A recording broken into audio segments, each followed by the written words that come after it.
All right, here we are, episode 25 of Merriwether's World. Tonight is a special presentation covering the laws of Texas that can affect you as a forager.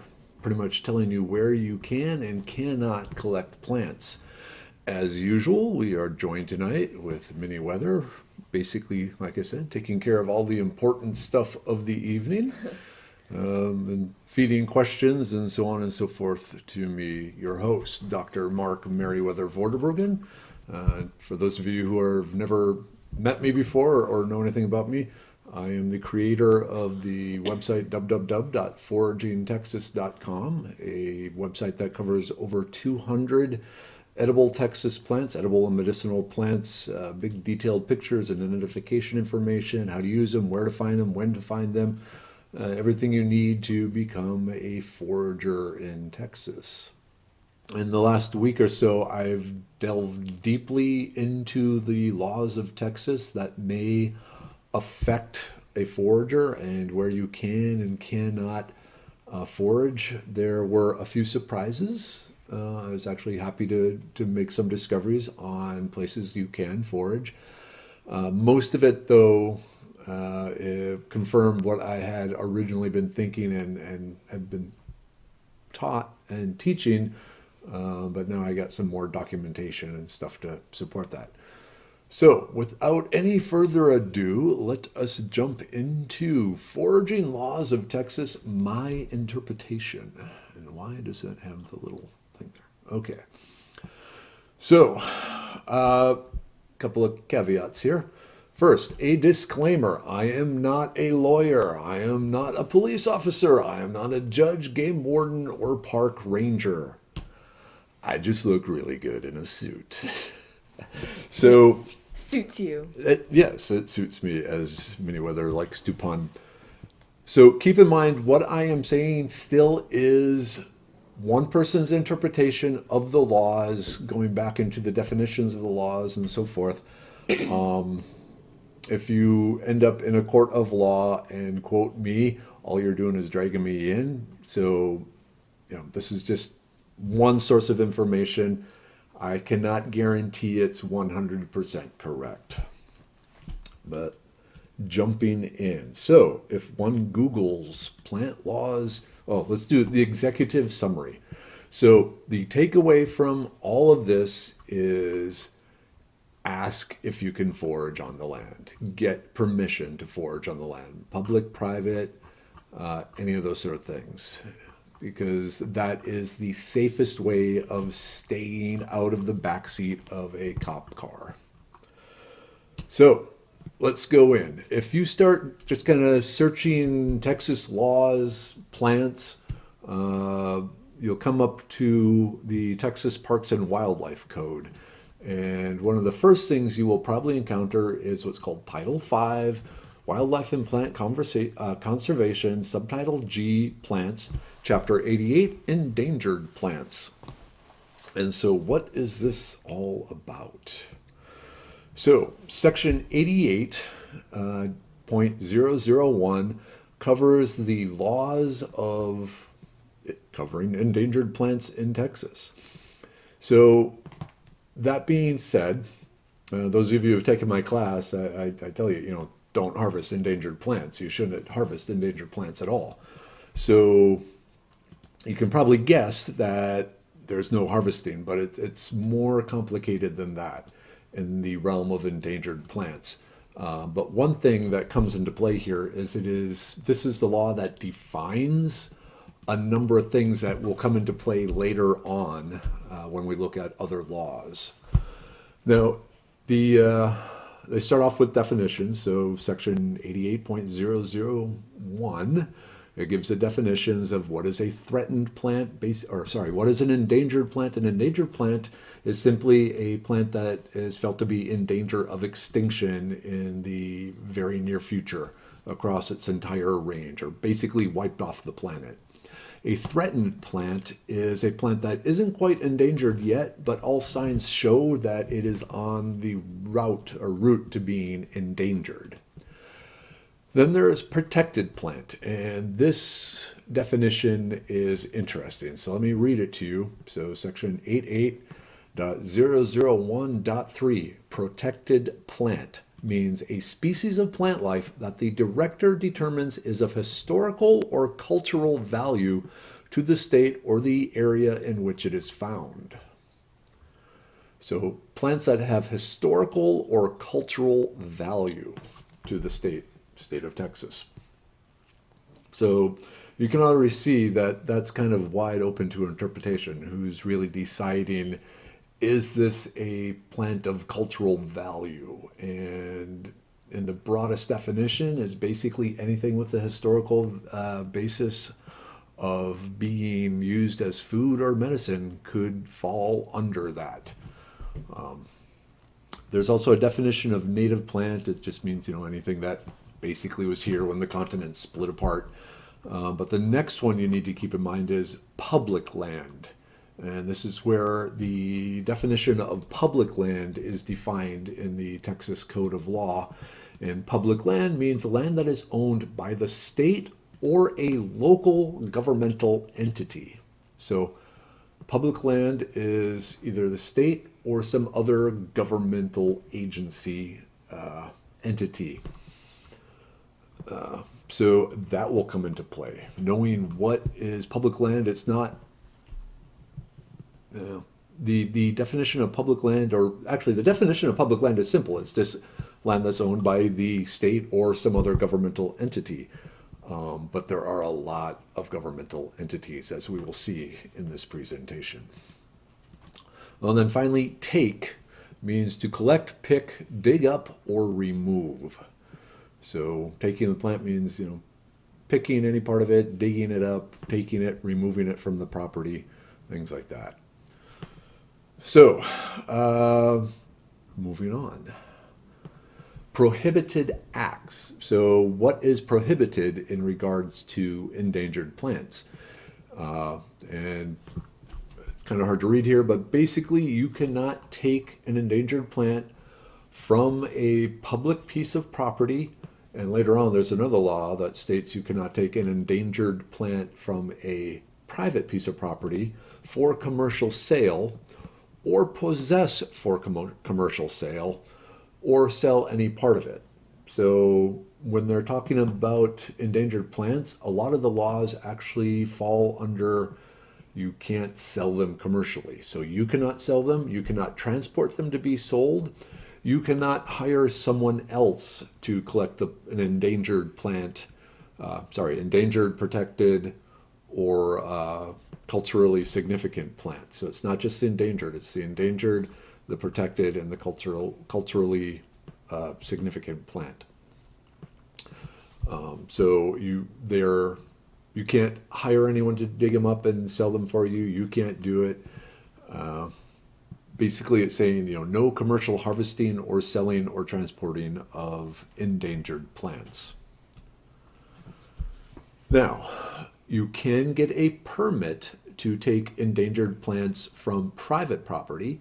In fact, you are required to have a permit when taking any endangered plant from private property. So if you are on a friend's property and you find an endangered orchid and you want to transport some to your property, you would require contacting the state of Texas, the Parks and Wildlife, to get the permit necessary to do that. So it involves along with the application for the permit, you also have to supply a written consent form, or a consent form signed by the property owner saying, yes, he or she is allowing you to take this plant and transplant it or otherwise move it to some other area.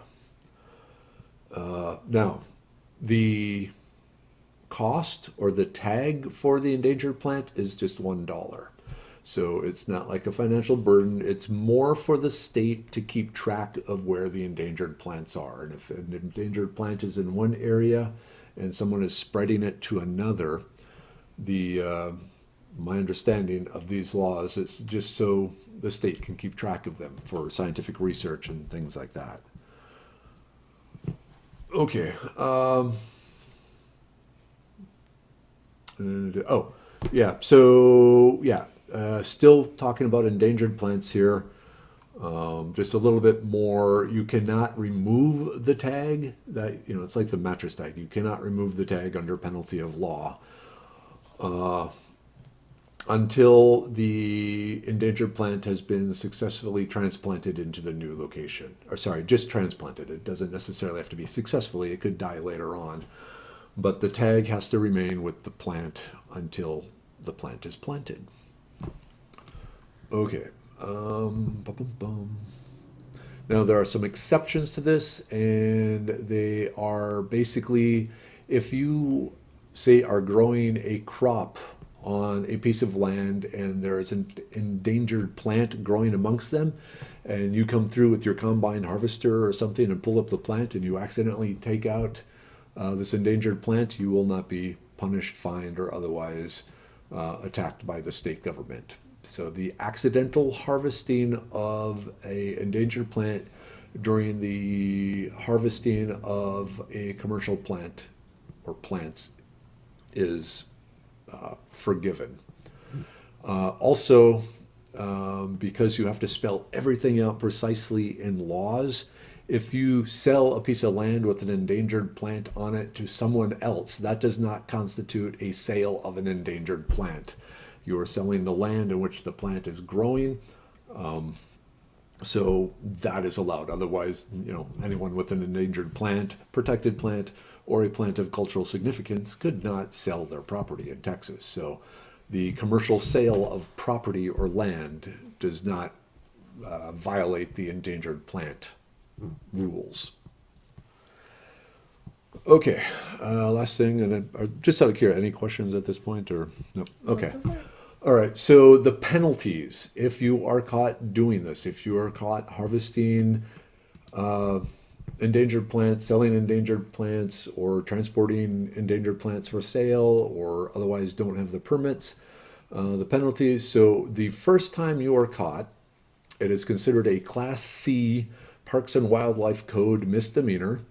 The fine can be $25 to $500 per offense. And I didn't have the per offense here.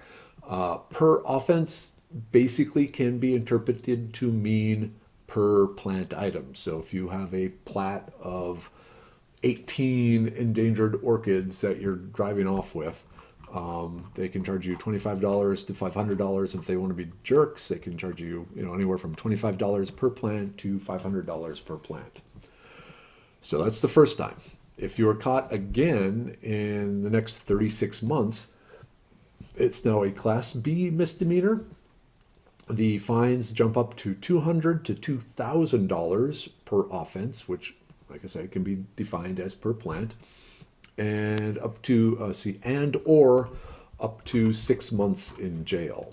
So at Class B level misdemeanor, you can actually risk jail time. Class A is if they've found you've been convicted 2 or more times in the last 60 months. So if you're kind of a habitual offender here, now it jumps up to $500 to $4,000 fine, and up to, you know, and or 1 year in jail. So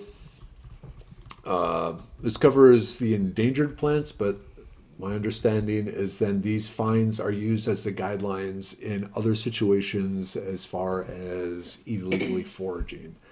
And I'll explain all that later here as we go into the show. So, you know, first offense, $25. Third offense, it can be $4,000 plus a year in jail. So there's fines. And I can tell you right now, in the city of Austin, they do prosecute in this case, especially this time of year, the morel mushrooms. Okay, yes. We have a question. Yes. Okay, so Miss Brandy Ruiz says, I had no idea that there were so many laws about plants. Is it true that we can't pick bluebonnets, or is that an old wives' tale?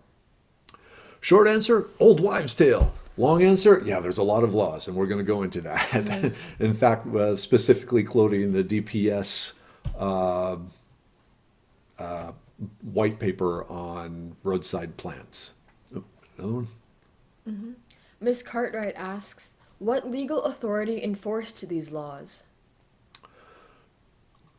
Okay, so by legal authority, I'm not sure if you mean what law officers can enforce them or what judicial system, but as to what law officers, all of them, any legal, law enforcement officer, so deputies, sheriffs, police, park rangers, game wardens, any of them.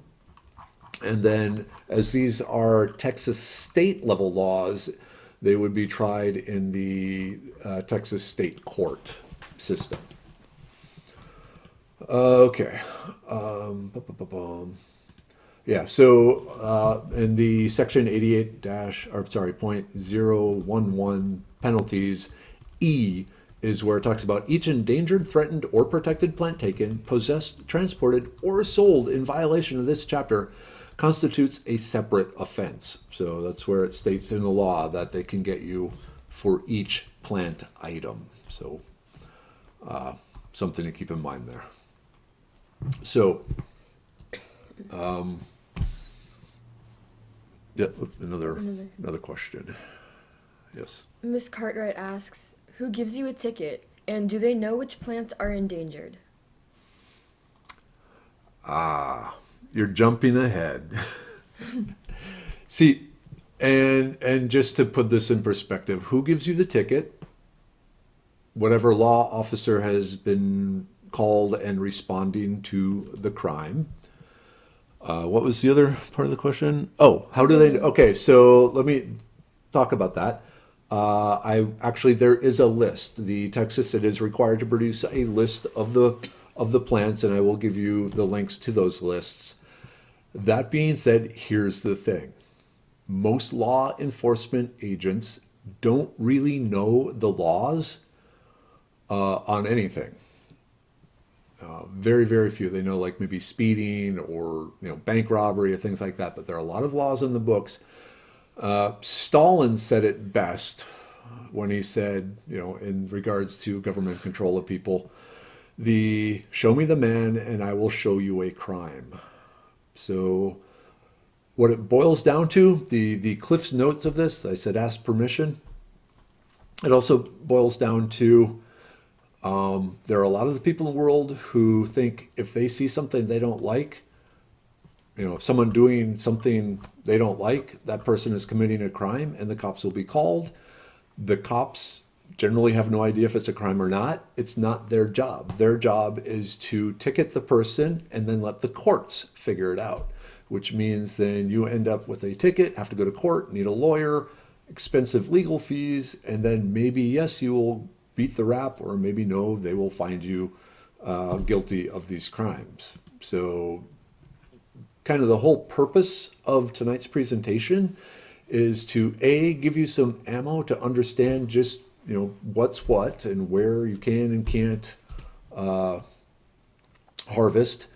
But that being said, I also want you to understand, even if you are harvesting in a place that has been declared a harvestable zone, that does not mean a police officer is not going to come up and give you a ticket. Like I said, most of them don't know the laws on this. So it's something you need to keep in mind. That's why I started out with get permission. Because if you have a written document saying, I have a permission to do this, that you can show the police, it will make your life a lot easier. Normally the saying is it is easier to get forgiveness than permission. When it comes to plants in Texas, it is much, much, much better to get permission rather than ask forgiveness.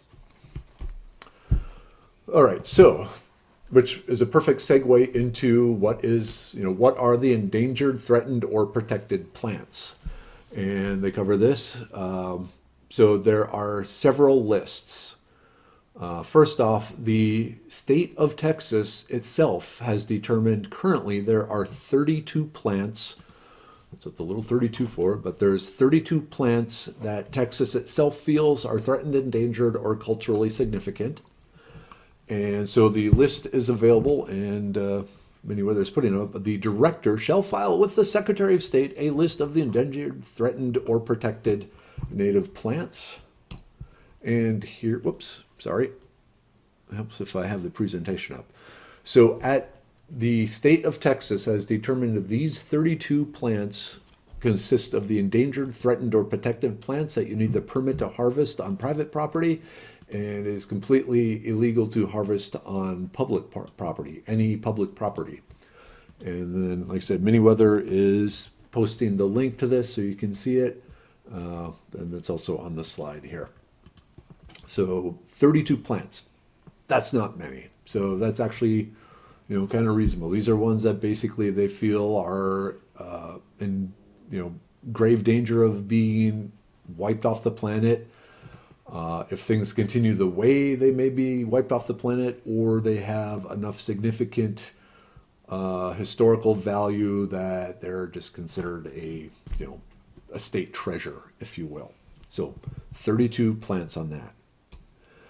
However, Texas also includes any plants that the federal government has determined to be at risk.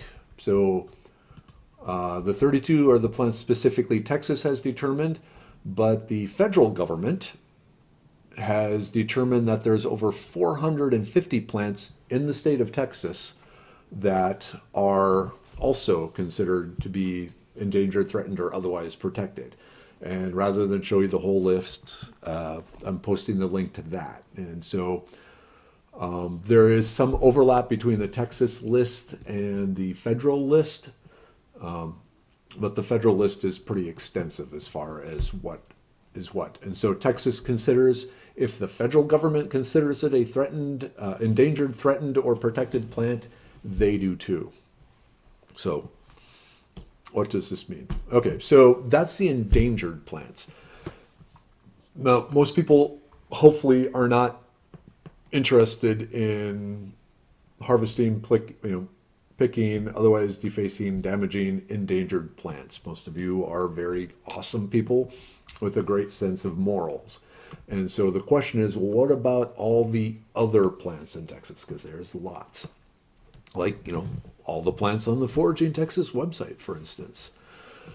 So laws governing that fall under the Texas Parks and Wildlife Code, Title 31, Natural Resources and Conservation, Part 2, Texas Parks and Wildlife Department, Chapter 59, Parks, Subchapter F, State Park Operational Rules, and specific Rule 59.134L1. Dun, dun, dun. So what that rule states is natural and cultural resources, plant life.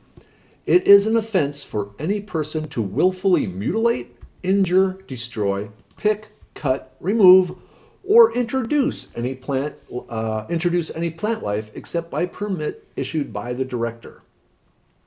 So no mutilate, injure, destroy, pick, cut, or remove plants from, well, let me continue on here. So this is a Class C misdemeanor, fine up to $500, and per offense still covers per plant item. So if you have 10 leaves, they can charge you $500 per plant leaf. Now, here's the thing. This particular law only applies to Texas state parks. So the Texas Parks and Wildlife laws don't have anything to say about harvesting. Well, this Texas Parks and Wildlife law doesn't have anything to say on the harvesting plants from non-park public land. So pretty much forbidden in state parks without the director's permission. And in the case of state parks, the director, basically the lead park superintendent, can also give permission. But the main thing is in Texas state parks, no damaging plants. So that sounds promising because there's a lot of other stuff out there. So, kind of an executive recap. Just know harvesting endangered, threatened, or protected plants for commercial use or any plants from state park, right? That sounds like from the laws we've seen, that's what's going on. Oh dear, no. That's not the case. So if you thought so, you obviously don't understand governments. Not to insult you, but so we've just scratched the surface and it's already 8:30. Wow. Okay. So let's talk about what is defined as a public land. Texas public lands, there are federal public lands, there are state public lands, there are county public lands, and there are city public lands. So all these are public lands, but it's not even as simple as this. So let's just talk about federal land. Here in the state, well, across the nation, but just in the state of Texas, what is there? Yeah, there are 12 different types of national land. There's national parks, national forests and grasslands, national preserves, national wild and scenic rivers, national seashore, national historic site, national historic park, national historic trail, national recreational area, national monument, national memorial, and the U.S. Army Corps of Engineer land. On this slide, the numbers in parentheses behind each of those is the number of properties that there are of each. So like with the national parks, we have 2 national parks here in Texas. National recreational area, we have 2 national recreational areas. Army Corps of Engineers, we have 31 campgrounds that are controlled by the U.S. Army Corps of Engineers. So we have all these all these federal level public lands, and there's lists here to them that Merriwether has added. But what does that mean? Well, here's the thing. There is no overlying laws on foraging or harvesting plants or anything like that that covers all the national laws or national lands, federal lands. Each one of those individual sites is in charge for coming up with the rules themselves. So the superintendent of each federal location, so like the 2 national parks, there's a superintendent for the Big Bend National Park, and there is the superintendent for the other one, and suddenly I can't remember what the other national park is. But the superintendent of each federal location gets to set the plant harvesting rules for his or her specific location. So this means you have to look up for the specific federal land that you're on, any one of those 12 different types of locations, for the specific federal land that you're on, you need to look up the superintendent's compendium of designations, closures, permit requirements, and other restrictions imposed under discretionary authority. So it is an actual document that the superintendent of the specific location puts out every year that covers all the different laws, rules, and regulations that he or she has power over for that land. And going through a bunch of them, the rules vary from taking any plant is forbidden. There's a lot of them that say that. Taking plants is allowed with permit. So there are a number of federal lands where with the permit you can collect plants. Taking mushrooms allowed with the permit, no commercial harvesting of mushrooms, no recorded rules on plant or mushroom collecting. So there are some federal lands where the superintendent has neglected to include any rules on plant or mushroom collecting. So those are the targets. And frankly, I didn't have time to go through all of them and make a list of it. So that may be coming in the future, or you may just have to go to, how many total was it? Yeah, a bunch, 31. Yeah, there's a whole bunch of that. You have to go through each one. But I'll tell you right now, the national parks are not going to allow the plants. Your best bet are the national forest and grasslands. Because the national forest and grasslands, they're considered wildlife recreational areas. And by recreational areas, they mainly mean hunting. And so if there are rules on hunting, there is usually a good chance that you can also forage there with the proper permits. So look for the National Forest and Grasslands Superintendent's Compendium of Designations, Closures, Permit Requirements, and other restrictions imposed under discretionary authority. So, and if you end up violating, if you are caught harvesting something in one of these federal land areas that has rules against it, you're in deep doo-doo. Okay, so my recommendation, if you want to forage on national/federal land, is print out the location superintendent's compendium of designation, blah, blah, blah, for that specific location and bring it to the main office, the main ranger's office, when asking permission to forage, and show them how there are no rules about foraging in it. What also might help is bring a compendium from another park where it does specifically spell out that there is no taking of plants. So that at least gives you some ammo to argument or argue the case in the federal lands that since you did not expressly forbid it, it is allowed. Now, that argument may or may not fly because in the end, it is up to the superintendent, not serpent-intendent, superintendent, to decide what he or she allows on the land. But your best bet is to print this out, bring it to the site and say, hey, as far as I can see, there are no regulations on this, or it says here a permit is required. How do I get the permit? So this is my recommendation based on my reading these laws and talking to park rangers and basically trying to figure out just what works and what doesn't. Okay. Oops. All right, now let's talk about the state level public lands. We already talked about state parks. There's 111 state parks, and we know you are not allowed to harvest plants there, again, without the permit or permission of the park superintendent. So we went through the fines there. There are 22 state historical sites, like the Cato Mounds Historic Site. That is a historic site. It is governed under a different governing body than the Texas Parks and Wildlife. They are associated with Texas Parks and Wildlife, but they have control of their land. There are state nature centers and preserves, 58 of them, and there are 24 river authorities. So each type of this, oh, and actually there's more than that.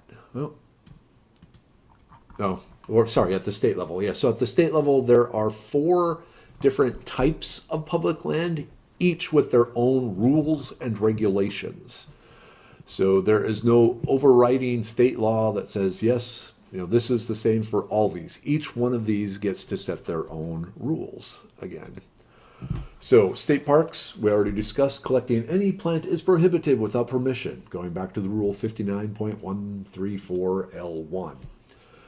State historic sites, going through their websites, it is not stated on most of them that foraging is allowed, but talking to them, the general consensus is no, you are not allowed to harvest plants there.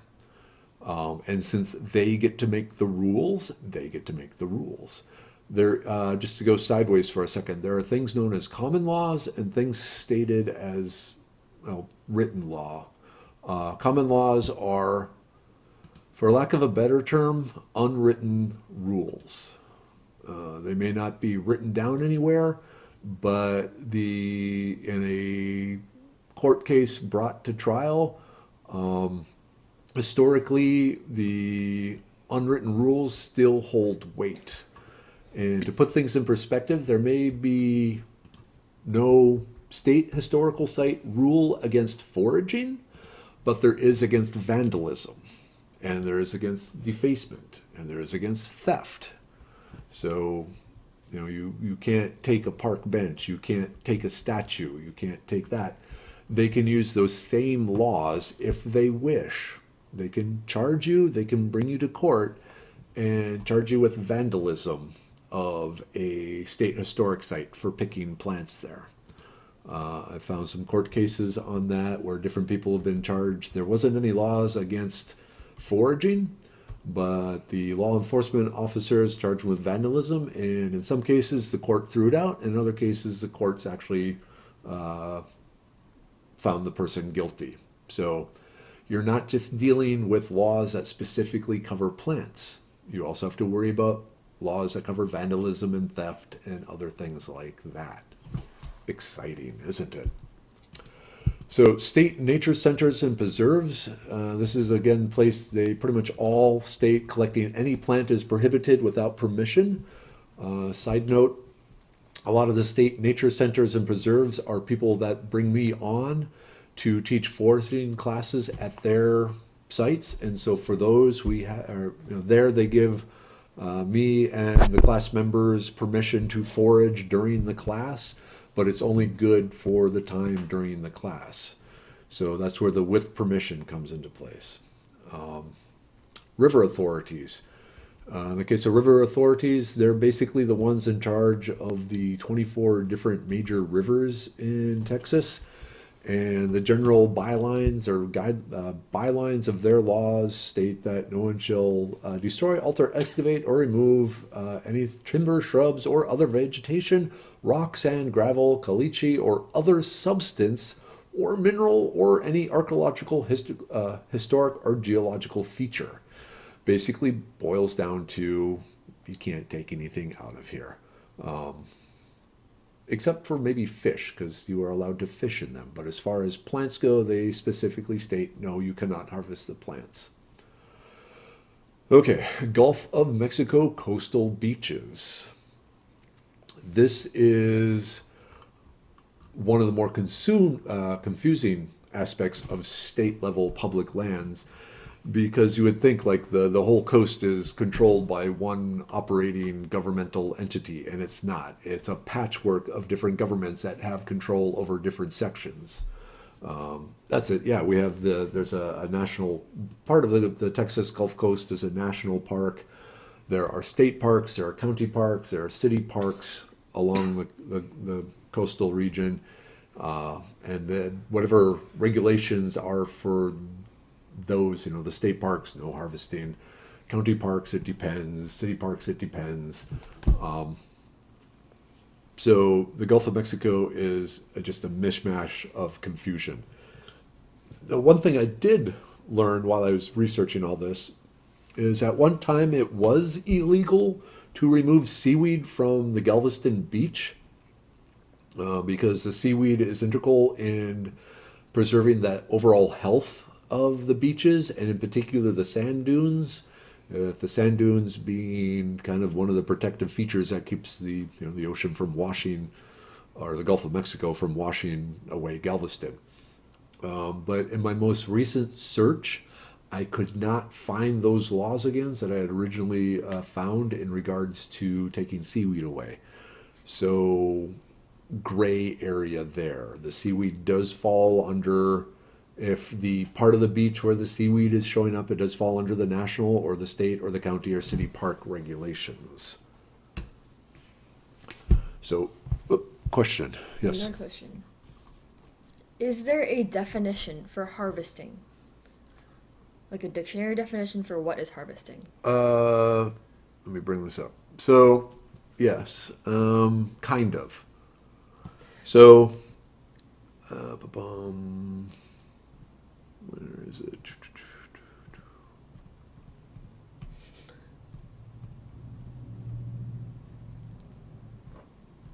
I think it's like the very first slide there. Oh, take means to collect, pick, cut, dig up, or remove. And so in general, there's harvest. There is not a definition of harvest, but they do define take. So basically collect, pick, cut, dig up, or remove, and then also mutilate. Where is it?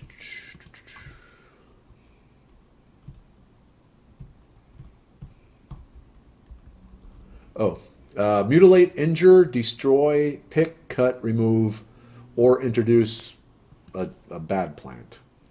So whereas harvest is not defined, taking is, and it pretty much involves all actions that the verb take could cover. Okay. Was that the only one, really? Yep. Okay. Bum, bum. Okay. So now let's talk about county level because you also have to worry about county level. So at the county level, there are county parks, there are usually botanical gardens, and there are roadways. Those are considered the public lands controlled by the county level governmental entity. So county parks, it's really park by park or maybe at a county level. Like here in Harris County in Houston, we have the Precinct 4, Precinct 3 that control different, a bunch of different parks in the Houston area. And they have guidelines that cover all their parks. But at the county parks, generally it is collecting of any plant is prohibited without permission. So you may be able to get permission, but generally county parks, it is without permission. Now, permission is rarely given outside of special activities like classes, festivals, or other things where it's like an educational sort of event where they're actually teaching people about the edible plants. Botanical gardens like Mercer Botanical Gardens, Houston Arboretum, they're collecting any plant is prohibited. And again, the only time really is during very specific class or educational things. If you think getting permission in county parks is difficult, in botanical gardens, it's even more difficult. Back a year ago, there is a big botanical garden outside of Marfa, Texas. And I called them up about taking pictures of plants. And the person there actually apparently recognized my name and gave me a big, huge, long lecture that I would not be allowed to pick, harvest, cut, damage plants. She was actually, not the most friendly person.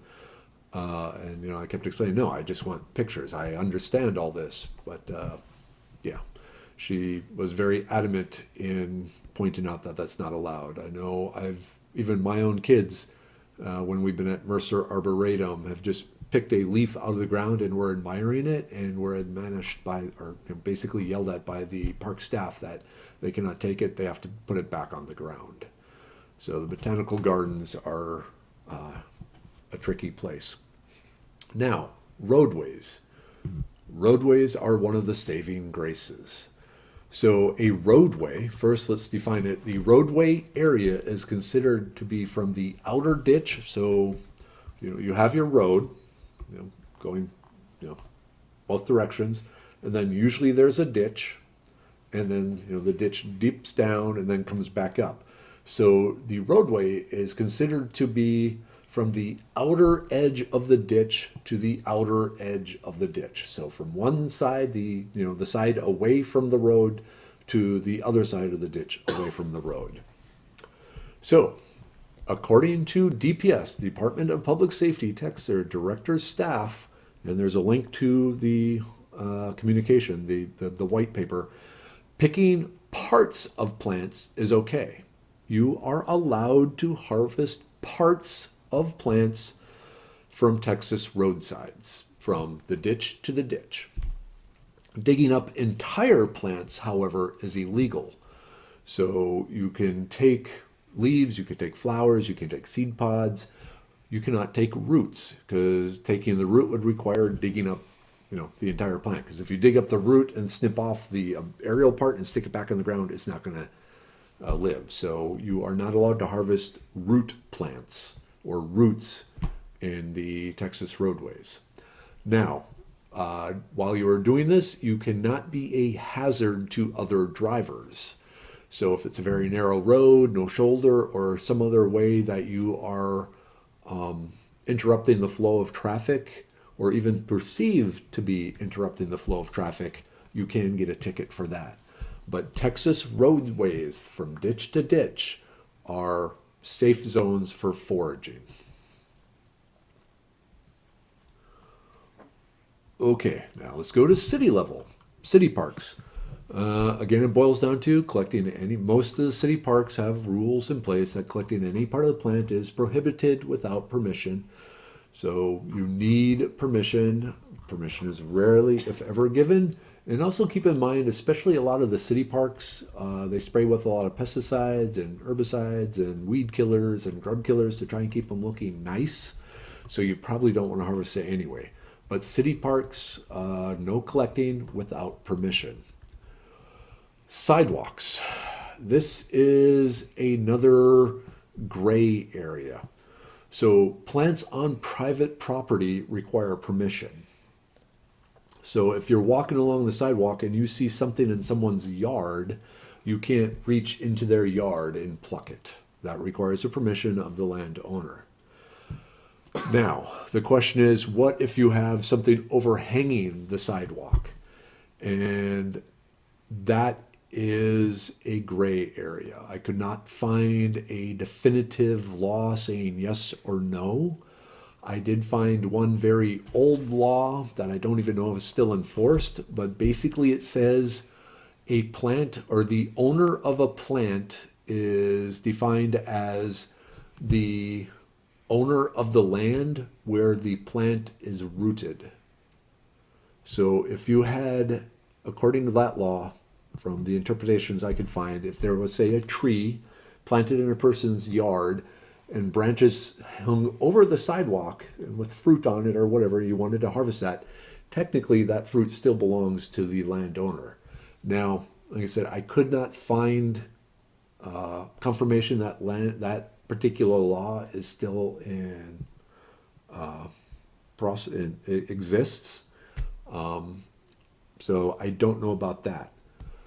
Now, if it is plants on city property along the sidewalk, then the city's rules on harvesting plants cover those plants. So say the Woodlands. The Woodlands has all these bike trails through there, and then they have fences to separate the private property from the Woodlands city property along the bike trails. So if the Woodlands city laws said, well, did not say, I'm going to go to double negative here. Okay, so theoretically, you should be able to harvest from the sides of the sidewalk in the city land, if it's city land, unless the city has prohibited it. Now, that being said, it goes back to the whole vandalism and theft and all that other stuff. So if you're going along the sidewalk and picking these plants from along the sidewalk, even if it's on city land, and someone sees you and thinks what you're doing is illegal and calls the cops will come and try and figure out what's going on. They may make you just dump it. They may, they may be cool. They may understand the laws, but very likely they won't. And so they can just pick something, and usually it'll be like vandalism or theft or something like that to charge you with. So this is a case where if you're in the city, you want to know what the rules in that city are. And by city, it's any municipality, city, town, village, whatever. You need to have the knowledge ahead of time whether it is considered legal or not in that municipality. It's a hard word to say.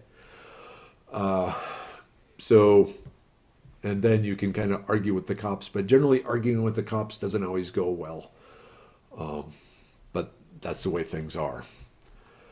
Okay, there's also what are called land conservancies, like the Bayou Land Trust and a few other, actually there's over 50 of those. The National Audubon Society has a piece of property along the Gulf of Mexico. There's quite a few different what's called NGOs, or non-government organizations that have land, that own land, that they've opened up to the public to use on a recreational basis.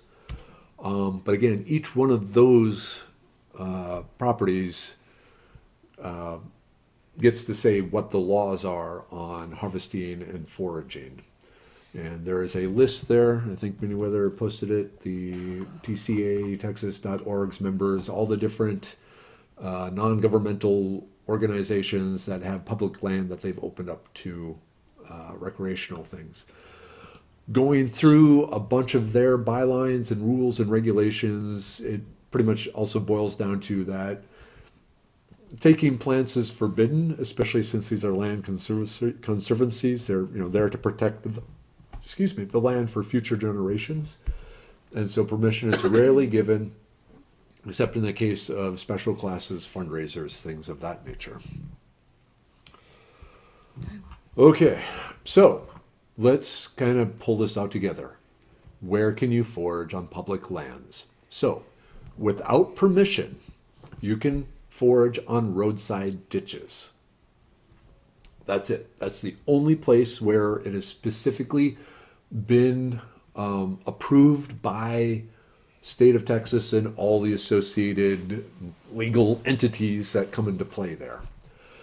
Now, where can you maybe harvest without permission? And this is a big maybe. I wasn't able to find enough definition to say yes or no, but the basic guidelines suggested that you should be able to harvest there.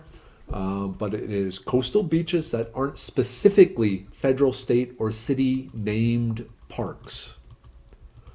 So if you look, like Crystal Beach and some of these other, along the coast, Padre Island, where they're named parks, and usually there will be a definition. If you look on a map, Galveston State Park will run from here to here, and then another park will start over here. There's little zones that are just open beach that aren't state parks or things like that, but knowing where they are is tricky.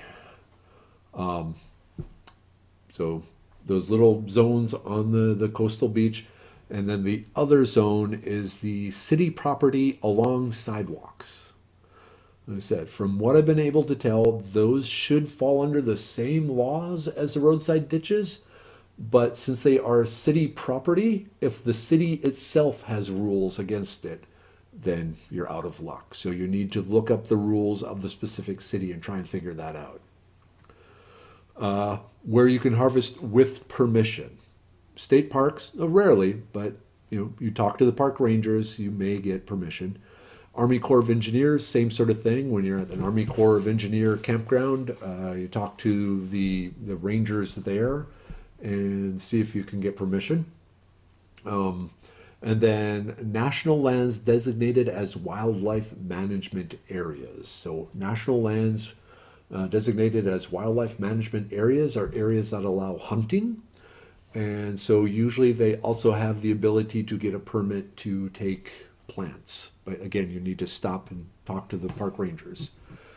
Now, areas where it's just completely prohibited, don't even bother asking. It's national parks, and by national parks, it's basically, the national parks, like Big Bend National Park and the one coastal one.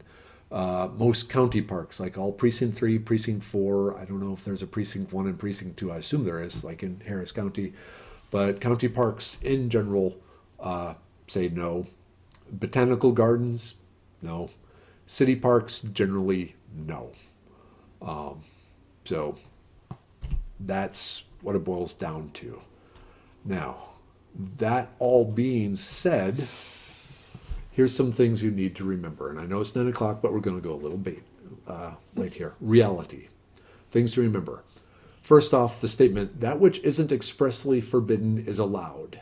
There's a common belief that that is one of the overriding legal rules in the United States.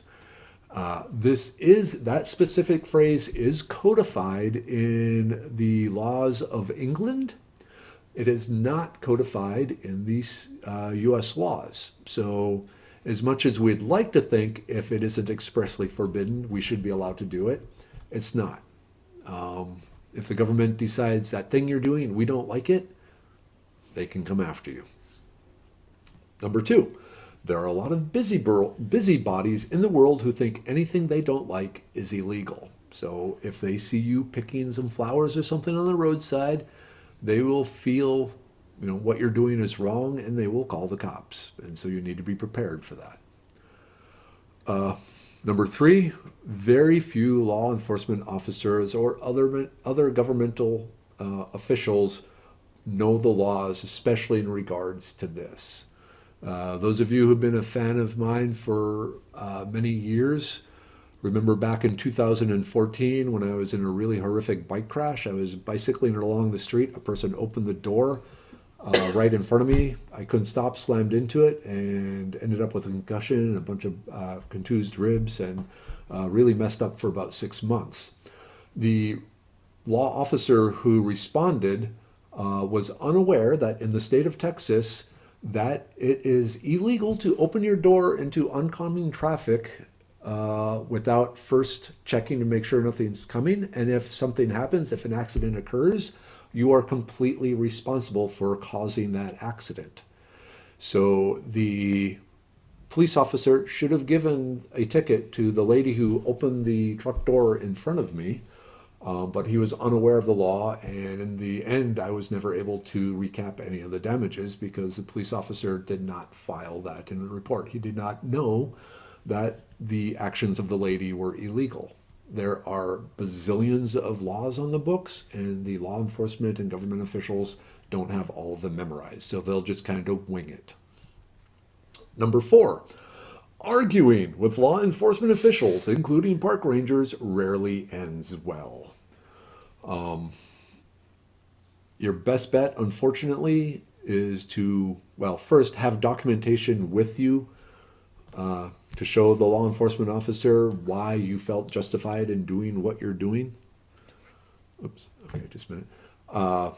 And then hopefully the law enforcement officer will understand and work with it. But most likely you will end up in a court of law with expensive lawyers and legal fees and things like that if you aren't successful in changing the law enforcement officer's mind. So with that, with foraging, it's always worth getting permission rather than ending up in court. So at the parks, at the cities, everywhere, try and get permission from someone in authority there. So at least you have in writing a document saying you are allowed. And ideally, if you just go and say, hey, I want to dig up a bunch of your plants, that's not going to work. If you're going to say, hey, I want to take a dozen of the bee balm blossoms from this huge patch over there, that will work better. So, kind of show that you know what you're doing, you're defining the thing, you're not just going to, raise the place.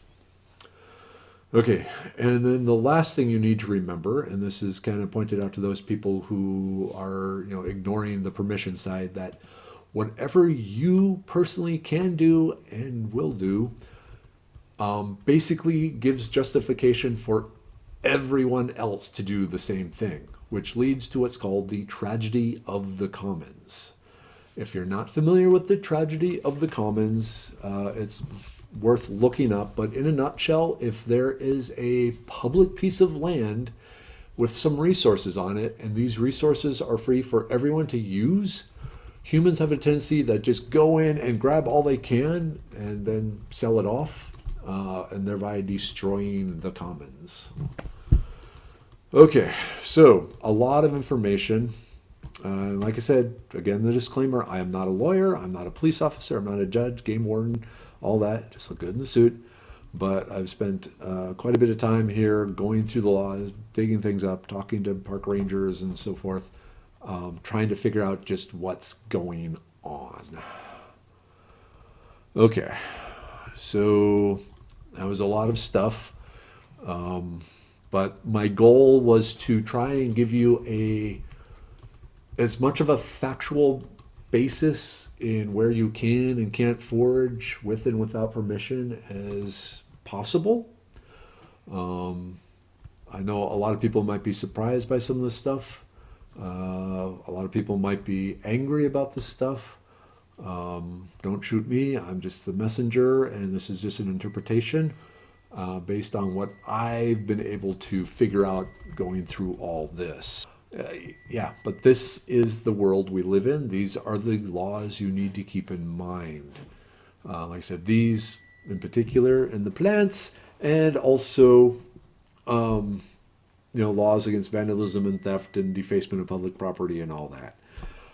Okay, my voice is going. We've been going longer than an hour, so at this point, good night, everyone. Good Love you night. all. I'm not sure what next week's topic will be.